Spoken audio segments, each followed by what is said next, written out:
Hello, what is up guys? It's Evil Duos Harm here today, back with another Blade and Soul video. In today's video, we're going to be taking a look at the best and most efficient way to get legendary elements and legendary jewels. So, as you probably know, you need legendary elements to upgrade your weapon at just about every single stage. It's one of the materials that you need in the offering in order to get that upgrade. So you need a boatload of these throughout your gameplay, and then legendary jewels are used to upgrade your accessories. They're used as the offering material all the way up until you get to the breakthrough point. So you also need a ton of these if you want to upgrade your accessories. So what is the most efficient way? What is the easiest way to pick these different items up? And real quick, before we get into it, if you are new to the channel, new to Blade and Soul, or enjoying the content on the channel, please consider subscribing as it does mean a lot to me. And without further ado, let's get into it and let's look at the actual only place to buy these different items, the Dragon Express. So if we navigate to the Dragon Express at the bottom of our inventory, you will see a whole bunch of different options for legendary elements, legendary jewels.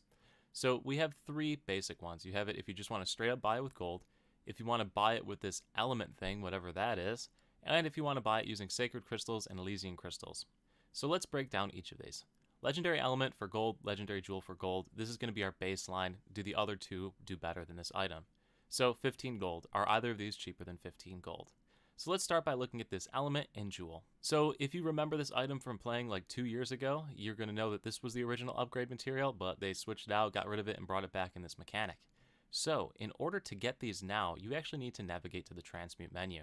So the Transmute menu is the three arrows down in the bottom middle of your inventory, and you'll see element, element package, jewel, and jewel package. So jewel packages and element packages are just bundles of 3 elements and jewels. They're like the same exact cost. It's just if you want to make them 3 at a time or 1 at a time. There's no discount for going in the bundle. But anyway, in order to craft one of the elements or jewels, you're going to need element powder or jewel powder. Element powder and jewel powder are obtained from salvaging weapons and jewelry, respectively.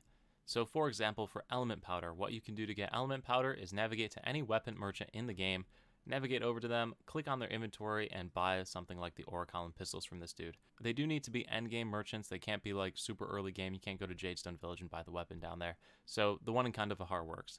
If you then go to the salvage option, you'll see you can click on the weapon itself, and when you salvage it, it's going to give you element powders that you can use to fuse into that transmute menu.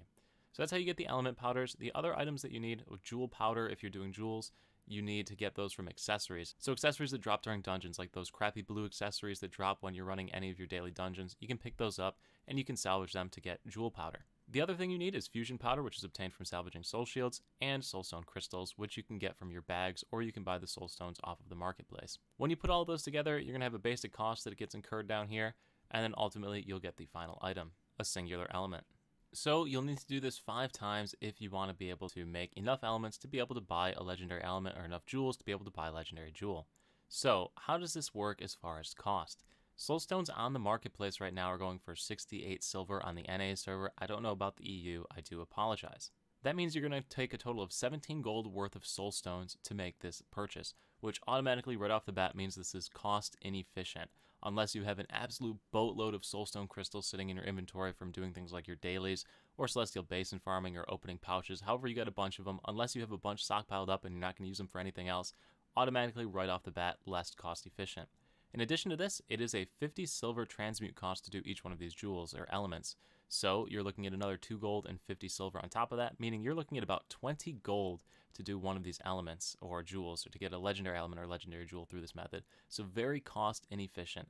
Now, on the flip side, if you have all these materials saved up and you don't want to use anything, you're only looking at another 2 gold and 50 silver to be able to make these transmutations. And then the actual purchase from the Dragon Express is another 5 gold. So you're only going to spend 7 gold and 50 silver if you have everything stockpiled up and you do it this way. So for me personally, I would not waste my soul stones on this upgrade or doing it via this method, because you're costing a total of 25 gold worth of materials when you could just spend 15 gold right here. And this applies for both the element and the jewel. It's going to be the same amount of cost for both of those. So your other option is to do it via sacred crystals as well as Elysian crystals. And this option is also a similar story. Sacred crystals on the NA marketplace right now are going for a gold 70 silver, and the Elysians are going for about 5 gold and 50 silver. So you're looking at another 18 gold and 50 silver to make this total purchase with the 5 gold cost of the element or the jewel itself. So once again, cost inefficient. However, sacred crystals drop from everything like candy, which means if you only take into account for the Elysian at 550 plus the 5 gold for the legendary element, then you're only looking at about an 11 gold purchase or a 12 gold purchase in the worst case scenario for each of these legendary elements or jewels, which means you do save 4 gold, which is like 25%ish off, 30ish% off of the purchase price of the legendary jewel or element by going with this method if you have a bunch of sacred crystals stockpiled. The other thing is that sacred crystals really aren't used too extensively in the upgrading system, so you can kind of get away with it if you have a bunch of them saved up to make these purchases. So yes, it is gold inefficient, right? You're using up an extra 3 gold and 50 silver worth of materials, but because of the frequency of sacred crystals, it's pretty much worth it on this one. If you were going to pick any one of these options, as long as you aren't taking actual sacred orbs and turning them into sacred crystals from your inventory to do this, if you have a bunch of the sacred crystals saved up, highly recommend the legendary element, legendary jewel route via the method down below. But that's basically going to do it for this video, guys. So I do hope this helps you to make your decisions when purchasing legendary elements and jewels, save you some money, help you progress your character a little bit faster. If you did like the video, if it did help you, make sure to leave a like, check out some of the other videos on the channel, and make sure you are subscribed so you stay updated when new content comes out. Thanks so much for watching. I'll see you at the next stream, video, or wherever I happen to see you. Peace.